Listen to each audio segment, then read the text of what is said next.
ভাগ্যের কি নির্মম পরিহাস দেখেন। ওবায়দুল কাদের সাহেব বর্তমানে ইন্ডিয়া ভারতে আছে। তিনি কিন্তু বর্তমানে অসুস্থ হয়ে একটি হাসপাতালে চিকিৎসা নিতে গেছিল। সেখানে চিকিৎসা নিতে যাওয়ার পরে সেই হাসপাতালের চিকিৎসকরা তাকে চিকিৎসা দেয়নি। বেগম জিয়াকে নিয়ে হাসি ঠাট্টা করা ওবায়দুল কাদের জীবনের শেষ সময়ে এসে চিকিৎসা পর্যন্ত গ্রহণ করতে পারছে না। ওবায়দুল কাদেরকে ভারতে চিকিৎসা দিল, মোদীকে ভারত ছাড়ার হুঁশিয়ারি দিলেন থালাপতি বিজয়। এই ওবায়দুল কাদের কোথায় প্রত্যেকটা প্রোগ্রামে মঞ্চে বলতো খেলা হবে আসেন খেলা হবে, কিন্তু তার খেলার জন্যই আমরা এই 18টা বছর অপেক্ষায় ছিলাম। হসপিটাল থেকে তাকে ফেরত দেওয়া হয়েছে। এখন এমন একটা পর্যায়ে দাঁড়িয়েছে তিনি হয়তো আর ফিরবেন না। জীবনের কি বাস্তবতা। এক সময়ে দেশনেত্রী বেগম খালেদা জিয়াকে নিয়ে এই ওবায়দুল কাদের কত হাসি ঠাট্টা করেছে, কত তামাশা করেছে। বেগম জিয়াকে গৃহবন্দী করে তাকে বিদেশে চিকিৎসা নিতে যেতে দেয়নি। আজকে সেই ওবায়দুল কাদেররা দেশ থেকে পালিয়ে ভারতে আশ্রয় নিয়েছে এবং সেখানেও জীবন মৃত্যুর সন্ধিক্ষণে দাঁড়িয়ে চিকিৎসা গ্রহণ করতে পারছেন না। কিছুক্ষণ আগে আবার খবর আসলো, আপনারা স্ক্রিনে দেখতে পাচ্ছেন, ওবায়দুল কাদের সাহেব হাসপাতালের একটা বেডে বিছানায় শুয়ে আছে, পাশে কিন্তু বৈশা শেখ হাসিনা কান্নাকাটি করতেছে। অনেকেই বলতেছেন ওবায়দুল কাদের সাহেব নাকি মারা গেছে। এটা কতটুকু সত্য, আসলে কি সে মারা গেছে কিনা এইটা আমি জানি না, তবে অনেকেই বলা বলি করতেছে।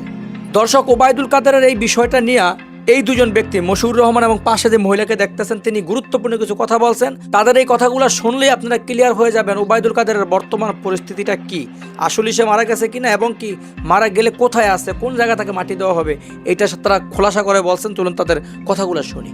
বেগম জিয়াকে নিয়ে হাসি ঠাট্টা করা ওবায়দুল কাদের জীবনের শেষ সময়ে এসে চিকিৎসা পর্যন্ত গ্রহণ করতে পারছে না। হসপিটাল থেকে তাকে ফেরত দেওয়া হয়েছে। এখন এমন একটা পর্যায়ে দাঁড়িয়েছে তিনি হয়তো আর ফিরবেন না। জীবনের কি বাস্তবতা। এক সময়ে দেশনেত্রী বেগম খালেদা জিয়াকে নিয়ে এই ওবায়দুল কাদের কত হাসি ঠাট্টা করেছে, কত তামাশা করেছে।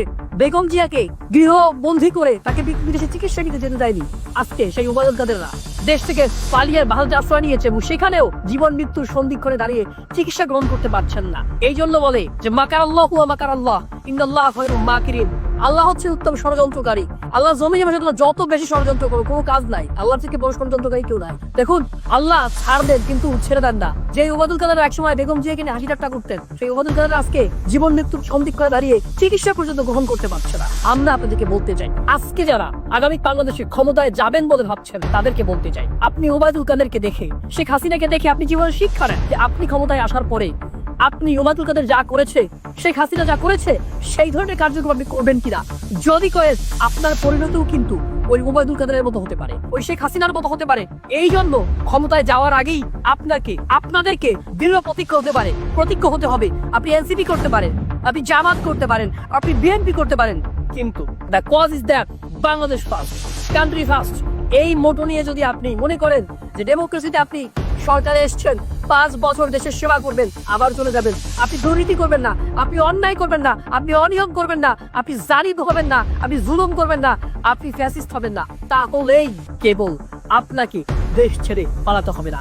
এই প্রজন্ম এমন একটা বাংলাদেশ দেখতে চায় যারা হাসিনাকে গলে নেয়, হাসিনাকে ডরায় নেয়, ভয় পায় নাই, হাসিনার বন্দুককে ভয় পায় নাই। সেই প্রজন্মকে আপনারা কখনোই বন্দুক দিয়ে শাসন করতে পারবেন না, শোষণ করতে পারবেন না। ভালোবাসা দিয়ে আমাদেরকে জয় করতে হবে। সেই জায়গায় দাঁড়িয়ে আপনাদেরকেই বলছি ওবায়দুল কাদেরের পরিণতি দেখে শিক্ষা নিন, কিংবা এই আওয়ামী লীগের যত মন্ত্রীরা 3 থেকে 4 জন মন্ত্রী এই গত 1.5 থেকে 2 বছরে মারা